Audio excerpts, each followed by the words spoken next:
Hey guys, welcome back to day 2 of our Advent study. I'm so excited to dive into today with you guys. Leave a comment if you're joining along each day, and let's just dive in. Day 2, Hope in the Darkness. Here's our key verse for the day. It says, "The true light that gives light to everyone was coming into the world." John 1:9. This is what it looks like. So our first scripture reading is in Isaiah. It's chapter 60, verses 1 through 3, and then 19 through 22. And this is what it says. "Arise, shine, for your light has come, and the glory of the Lord shines over you. For look, darkness will cover the earth, and total darkness the peoples, but the Lord will shine over you, and his glory will appear over you. Nations will come to your light, and kings to your shining brightness. The sun will no longer be your light by day, and the brightness of the moon will not shine on you. The Lord will be your everlasting light, and your God will be your splendor. Your sun will no longer set, and your moon will not fade, for the Lord will be your everlasting light. And the days of your sorrow will be over. All your people will be righteous. They will possess the land forever. They are the branch I planted, the work of my hands, so that I may be glorified. The least will become 1,000, the smallest a mighty nation. I am the Lord. I will accomplish it quickly in its time." And then it jumps over to John 1 through 9. Here's what it says. "In the beginning was the Word, and the Word was with God, and the Word was God. He was with God in the beginning. All things were created through him, and apart from him, not one thing was created that has been created. In him was life, and the life was the light of men. The light shines in the darkness, and yet the darkness did not overcome it. There was a man sent from God whose name was John. He came as a witness to testify about the light, so that all might believe through him. He was not the light, but he came to testify about the light. The true light that gives light to everyone was coming into the world." And then our last scripture is Matthew 4:12 through 16. This is about Jesus' ministry in Galilee. "When he heard that John had been arrested, he withdrew into Galilee.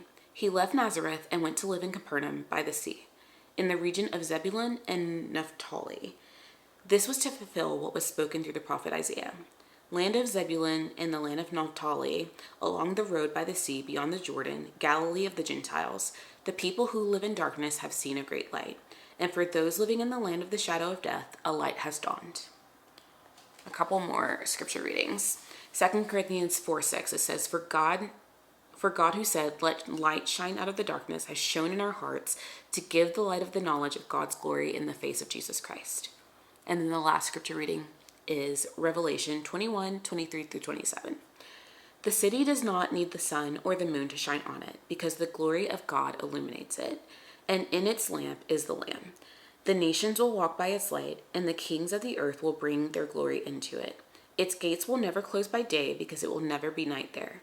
They will bring the glory and honor of the nations into it.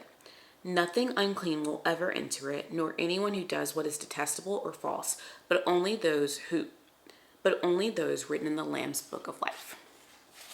So here is our response page for the day. I've already filled it out, and what it says is, as you respond this week, consider praying about how each day's reading leads you to praise, shapes your perspective on what it means to hope, and equips you to encourage those in your community. So your assignment for the day is this. It says, Jesus brings hope in the darkness. Write a prayer of gratitude, thanking him for bringing light into our dark world. Here's what I wrote. Jesus, I really am so grateful for your birth, the dawn of hope. I often look around and wonder how people do life without you. And honestly, I ask myself why I sometimes do it without you. We live in such a dark world, but daily I am reminded of the light you bring.